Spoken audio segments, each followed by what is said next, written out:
Hello, viewers. I'm Andrew Dean, Vice President of Research and Innovation at Lakehead University, and I'm delighted to invite you to another episode of Research Matters. Throughout this show, Research Matters, we are informing you about Lakehead University's research focus areas from a broad spectrum of disciplines.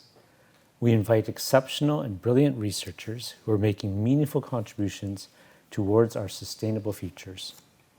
Today, we're going to meet Dr. Monica Flegel, Professor, Department of English. Dr. Flegel has made very important contributions in three areas of her research interests: Victorian studies, child studies, and fan and media studies. She's written three academic books that have been very well received and acknowledged in the academic scholarship. Last year, Monica was recognized as one of Lakehead University's distinguished researchers. This is the highest honor confirmed by the university for research and scholarly activity. It can only be given to a scholar once in their career and recognizes excellence in research over a sustained period of time. Welcome, Monica. Thanks, happy to be here. We're looking forward to learning more about your work during this show. I'm excited to talk about it.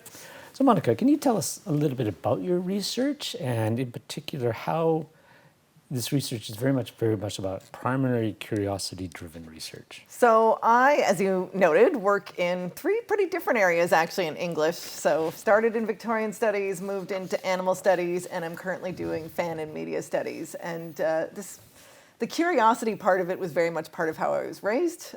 No one in my family went to university, but my mom was very much an autodidact. And as a child, I saw her, one year it was mushrooms, another year it was incorruptible Catholic saints, another year it was paperweights. And from her, I really learned this, to look at the world with curiosity and to really teach yourself and to read on those subjects broadly.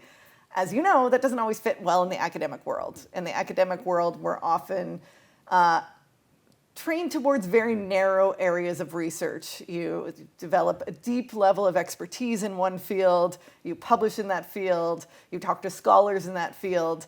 And so it's often really hard to move between different areas.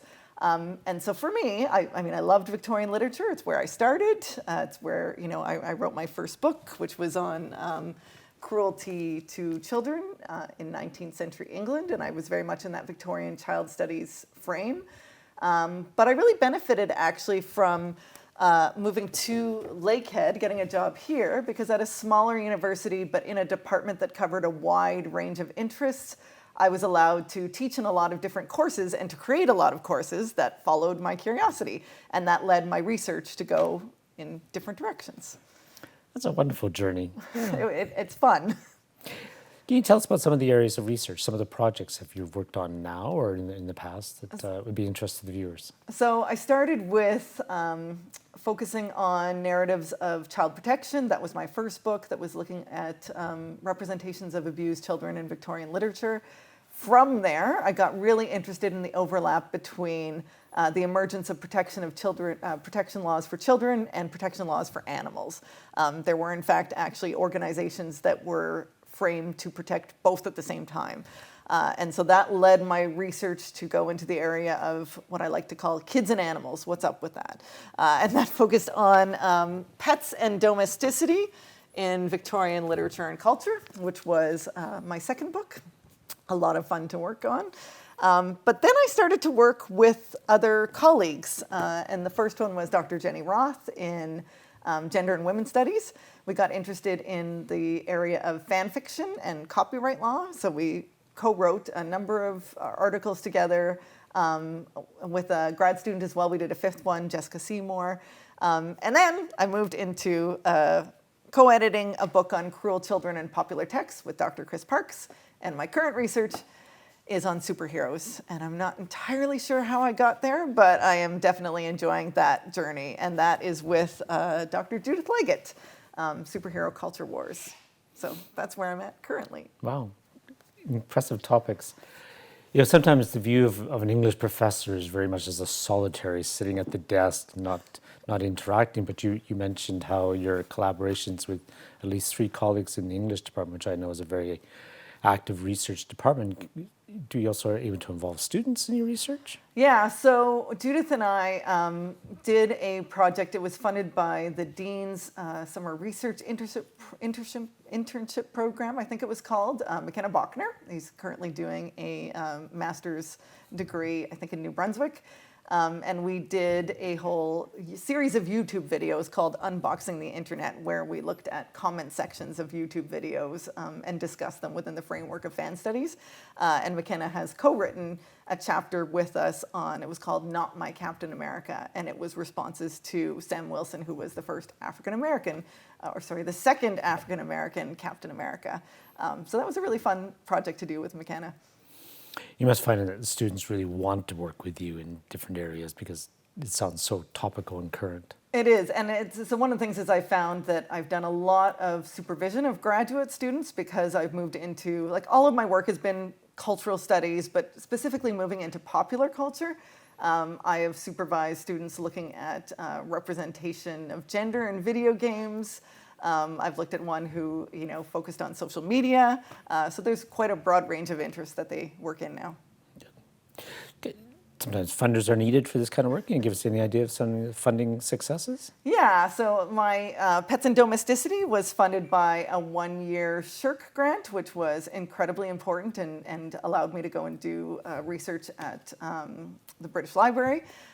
The work with Jenny Roth on copyright law and fan fiction was supported by a three-year SSHRC Insight grant, which was fantastic. It allowed us to also work with grad students on that one. And then, as I pointed out, the Summer Research Award from the Dean's Office allowed us to work with McKenna and to produce those YouTube videos. Excellent. And what does SSHRC stand for? Social Sciences and Humanities Research Council of Canada. Excellent. Okay. So you've got lots and lots of projects on the go. Can you give us any idea about certain time frames when you want to wrap things up or move on to next ones? So we just completed, this one was published just this past year. Judith and I are in the process of working on another book that's going to be looking at sort of representations of youth and young superheroes, which we're just in the beginning phases of. So hopefully that will be over the next few years. And then I have a number of book chapters in the works currently. Excellent. Okay. All right, viewers, we're going to take a short break and we'll be right back to resume our talk with Dr. Monica Flegel.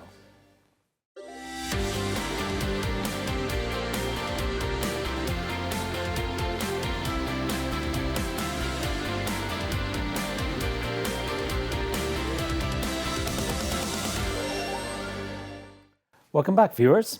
You are watching Research Matters with Dr. Monica Flegel, who's being interviewed today, Professor, Department of English at Lakehead University. So, Monica, this show is called Research Matters, and in the first segment we heard a lot about what your research projects are on and how fun they are. But sometimes people actually say, why does this really matter? So can you give us any idea what you think this matters to the viewers and to research in general? Yeah, it's interesting because I often talk about how much fun I have doing my research, and it is fun. And I think that question does come up for me. And it brings me back to when I was first teaching as a grad student at the University of Alberta. I was team teaching with a colleague, and she and I had quite a debate as to what text we should expose our students to. She believed we should be teaching them, the avant-garde, high art, things that they're not going to be exposed to in their day-to-day lives. And this might be the only place that they get exposed to these things. I argued we should teach them popular texts that they're reading every day, but maybe they're not thinking about them. Maybe they're not analyzing them on a level that they can in this situation, right? And I think both of those are true for my research, right? Someone might think, why should anybody care about obscure animal autobiographies, for example, from the 19th century? Animal autobiographies were the genre of children's lit, told from the point of view of the animal. But when I teach animal studies and when I get into it in my book, it really uncovers the relationship between humans and non-human animals that shape the world that we live in now. It told me a lot about the family, who we conceive of as family members, like what makes a pet, which is a totally different species from the rest of us, a family member, right? What shapes our relationships with animals. So you can take an obscure Victorian text and talk about it in a way that has relevance for our day-to-day lives now. On the other hand, on the other side of it, the pop culture texts that we look at, like I'm currently team teaching with Dr. Judith Leggett a Marvel superheroes course. These pop culture things are a lot of times when people report, oh, somebody's doing a Beyonce class, like that seems ludicrous. And it fits into what I think it's Jeremy Weinstein calls the pop culture paradox. And that is that we care about pop culture, we talk about it, we debate about it, it plays a huge part in our lives, but we're told that it's not serious, that it's not worthy of attention. And I think that the pop culture topics are worthy of attention for, the very fact that we do talk about them and think about our world and understand our world, often through pop culture texts. So I think that's a large part of why I think research on pop culture matters. Think of how angry people get about a change to Star Wars, or how angry they get because The Little Mermaid has been cast as a black actress, right? These are interesting topics and things that really sway how people feel about the world around them, how they feel politically, how they feel socially, and so we explore all of that in our pop culture classes.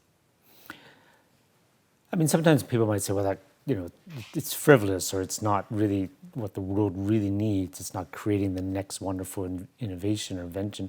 But I do totally agree with you that this understanding of where we're at now and the kind of texts that go around that actually do allow us to appreciate more than just what's in the words as well, but also our relationships with each other, our animals. As you say, pop culture. Pop culture is absolutely huge in this world right now, and to be able to understand why it is something that I think comes back to your work as well. Yeah, and I think it's something that we really notice, especially in our students' writing, that when they're writing about things that feel maybe obscure or difficult, their writing gets sometimes kind of tortured. When they're writing about something that they have strong feelings about, it actually gives them the ability to not just work on their understanding of pop culture, but on those writing, thinking, critical argumentation skills, and pop culture allows them to do it. So we're using the Marvel superheroes course, not just to talk about Marvel superheroes, but as an experimental course. We're working on a hybrid model where we're both in person at the same time. We have one class in person, and then the other class is online. One of the professors talks to the online students, the other one talks to the in-person students, and we're trying to figure out how to bring together distance students and in-person students to create this classroom experience for them. And Marvel Superheroes works because you have a broad range of interest from the students, and they always have something to say. Sometimes I think, people think of English literature as something which is stuck in the past. Yeah. You're always studying the same texts. People say, I studied that in high school, and it's the same book, my parents studied in high school. But I think what you're doing here and showing your students and through your research is that English literature is a constantly evolving field of study, and one needs to know that in order to really be able to get the best out of that field. Yeah, and it's a field that is expanded exponentially. It's one of the difficulties when you're putting the curriculum together, right? You do want them to be exposed to Shakespeare, you do want them to be exposed to medieval literature, but now it's expanding to comics, graphic novels, we have film courses. I also do a lot of sort of online text. I did a whole class on horror and how horror has been transformed through social media. So horror on YouTube, horror on places like Reddit. How have those changed storytelling and genre and the relationship between authors and audiences? And it's, again, a really fascinating and new area of research. Can't help but think about Halloween coming up. I know. I just did an interview on it. So how do you feel that your work in this area of work impacts us, impacts the people that you interact with? So specifically in our region, or? Yeah, just in our general understanding of knowledge and how it makes us a better world in some sense, I think if I would say, for all of us to understand is most young people these days are accessing the world through social media. They search not on Google, but on TikTok. That is where they get information from. Their understanding of story, a lot of my students don't watch films in the same way that we might have, or even TV shows. They are on TikTok, they are on YouTube. That is their main source of entertainment, right? And we can either see that as terrifying and wrong, and we should gear them towards, real texts, or we can understand and talk about what are the texts that they are consuming, how is this changing storytelling, how is it changing writing, and I think that those are really important things to do because the next generation that's coming up has a totally different understanding of texts than we do. Excellent. Do you think your research in this area of research has any particular connection to the region of Northern Ontario? I think what I would say is that in our new digital world, like certainly there are, the regional specificity, but more people are accessing the world on a global level. They're much more globalized, right? So they are speaking online and having communities online that are Northern Ontario, but also Europe and also, Japan. I think what's interesting to me is seeing how, especially when it comes to pop culture, this is leading to producers in Thunder Bay, so people who write comics. We see this in ThunderCon. There is this really vibrant local community of local artists and that are sort of sharing in this global culture. Excellent. You mentioned at the very beginning how, as academics, we're very much in our own kind of world, a very narrow focus. But, we often hear the strong need to have more critical thinkers. Do you feel this field of English brings that to students? Is it something that can enhance by doing this? I think it's our central feature. So English, a lot of people don't understand what we do, and it's not so much as teaching, often people will say, oh, you're an English professor, I'm really scared about my grammar now.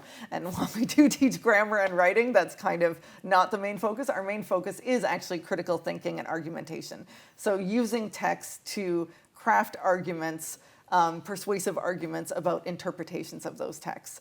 And it is the thing that our students tend to argue has been most useful for them going on with an English degree is their ability to write critically, to think critically, to shape arguments, and to do research and incorporate it into their own primary research. All right, viewers, we're going to take a short break and we'll be right back with Dr. Monica Flegel.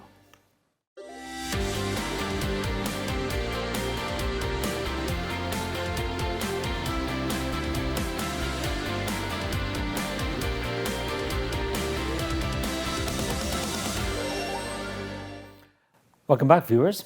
I invite you to the last segment of this episode with Dr. Monica Flegel, Professor at Department of English at Lakehead University.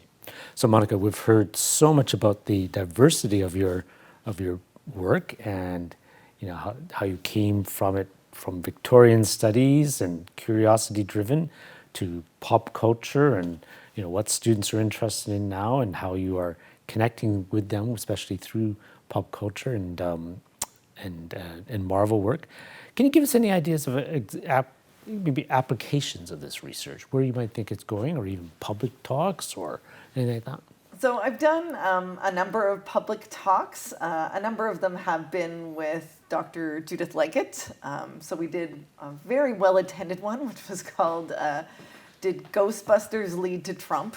That led to a pretty good audience interaction.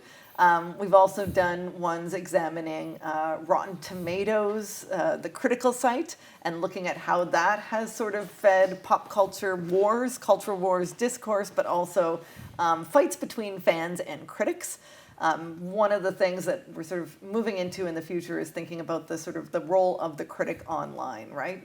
So we've talked about academic research, like a lot of this is often published in scholarly presses, though this one, we did go with a more popular press because we wanted to reach not just a scholarly audience, but also comics fans.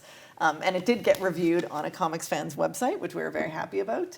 And so one of the things I think in the future I want to aim more or think more about doing is more sort of YouTube channels, like getting a YouTube channel up and thinking about how you present scholarly research to a popular audience, right? Because that is where most of the debate is currently happening online. There's a lot of academics, but also just critics who have YouTube channels to talk to broader audiences. The other thing that I've done regularly, which I think is really important to mention, is Humanities 101.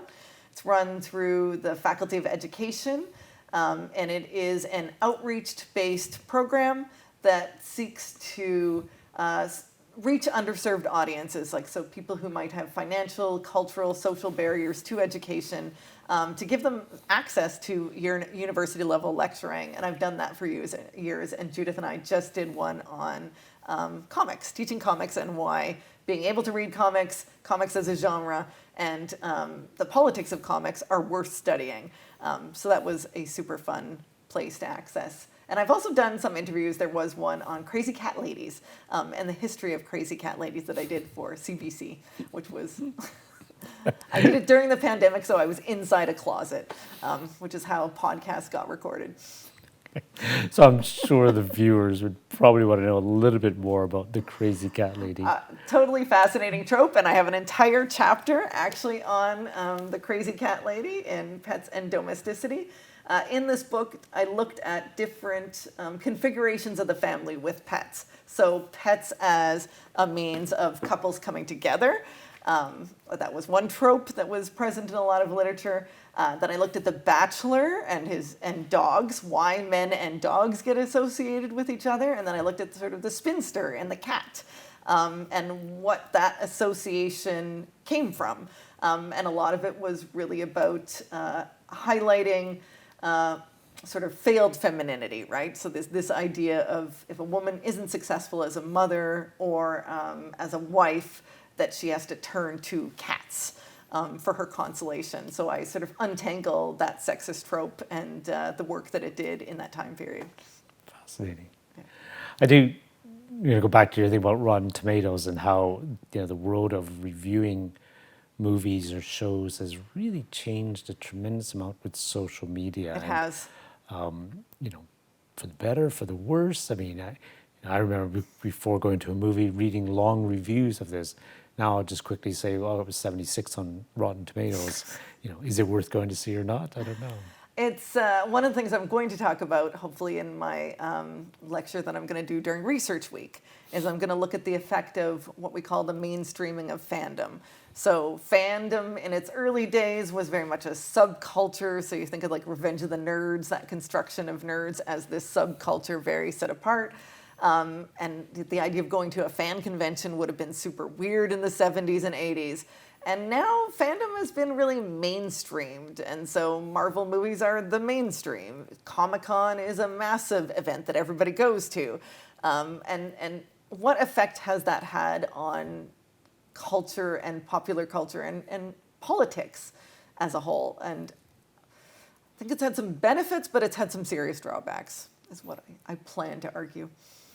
I mean, I certainly know in those things like Comic-Con or fandom, like, there's a certain element of the movies themselves and the literature that's behind there, but even just studying the phenomena of what happens at these events and why these events happen and why they're getting larger and larger is its own interesting sociological event. There's an entire field called fan studies that looks at all of this. And so one of the things that Judith and I did in our research for Superhero Culture Wars, we didn't just analyze the comics, we analyzed comment sections.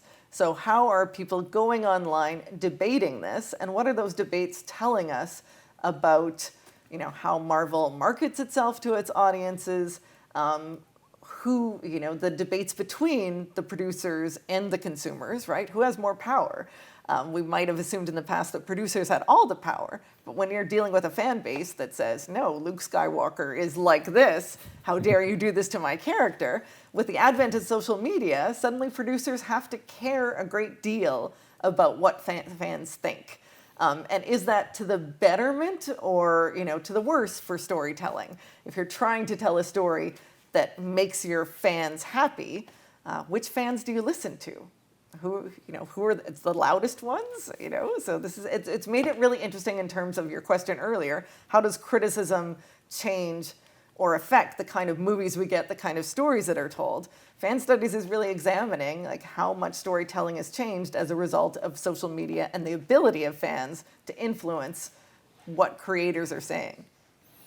You see almost like stories and sequels evolving by kind of this constant feedback loop that's happening from the fans and as it goes along, which is kind of very different than it would have been 50 years ago. Yeah, and one thing I really want to look into is how trailers and this whole culture of speculation about what the movie's going to be about actually sets up filmmakers and audiences to be disappointed. So you see a huge discourse after a film comes out that it's not the film that fans created online from the trailers, that they created this whole vision of it's going to do this, and then it'll do this, and it'll be amazing. And then if it doesn't do those things, then fans are angry, right? I'm like, you're angry because the movie you created in your head never got made.